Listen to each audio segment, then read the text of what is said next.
जादुई शहर का रोमांच। जंगल के बीचों बीच एक जादुई शहर था जिसे लुमिना कहते थे। लुमिना एक अनोखी जगह थी जहां हवा में लालटेन फैलते थे, फूल मीठे सुरों में गुनगुनाते थे और गलियां चमकदार क्रिस्टल से बनी हुई थी। इसी शहर में ज़यान नाम का एक जिज्ञासु लड़का रहता था जिसकी कल्पनाएं बहुत बड़ी थी और जिसे रोमांच का बहुत शौक था। ज़यान के दो सबसे अच्छे दोस्त थे, मीरा जो एक जादुई किताब की मदद से मंत्र पढ़ सकती थी और रफी जो जानवरों से बात करने की अद्भुत ताकत रखता था।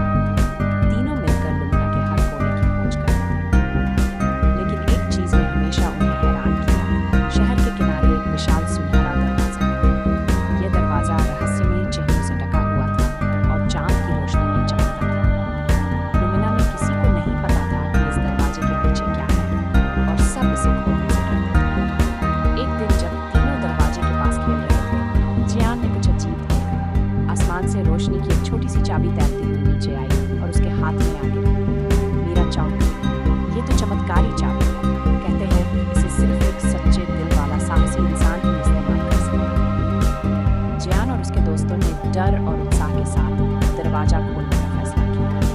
जैसे ही चाबी घुमा, दरवाजा चमकाते हुए खुला और उनके सामने एक अद्भुत दुनिया थी। हवा में तैरती हुई चमकते तारों की नदियाँ और जादुई जीव। तभी उनके सामने एक चमकती हुई आकृति आई। वो थी सोलारा, जो सपनों की संरक्षिका थी। प्रिय खोजकर्ताओं, सोलारा ने मुस्कुराते हुए कहा, ये फैंटेसिया की दुनिया है जहाँ सपने साकार होते हैं, लेकिन एक काली छाया इसकी जादुई शक्ति को चुराने की कोशिश कर रही है। क्या तुम मेरी मदद करोगे? ज़यान और उसके दोस्तों ने तुरंत हाँ कर दी। उन्हें कल्पना के क्रिस्टल को वापस लाने का काम सौंपा गया, जिसे अंधेरे की गुफाओं में छुपा दिया गया था। रास्ते में उन्होंने अपनी खास ताकतों का इस्तेमाल किया। मीरा ने जादुई मंत्रों से मुश्किल पहेलियां सुलझाई।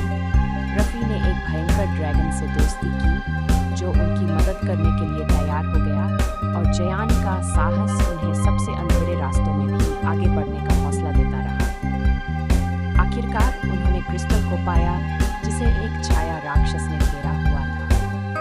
ज़यान ने अपनी सूझबूझ से मीरा के जादुई प्रकाश को राक्षस की आंखों में डाला, जिससे वह कुछ देर के लिए अंधा हो गया। रफी ने अपनी मधुर आवाज में गाना गाकर राक्षस को शांत कर दिया और उन्होंने क्रिस्टल वापस ले लिया। जब उन्होंने क्रिस्टल को सोलारा को लौटाया तो फैंटेसिया रंग बिरंगी रोशनी से जगमगा उठा और काली छाया गायब हो गई। सोलारा ने मुस्कुराते हुए कहा, तुमने ये साबित कर दिया है कि साहस, दयालुता मिलकर काम करने से कोई भी मुश्किल जीती जा सकती है। सोलारा ने उन्हें जादुई लॉकेट दिए जिनकी मदद से वे जब चाहे फैंटेसिया आ सकती है।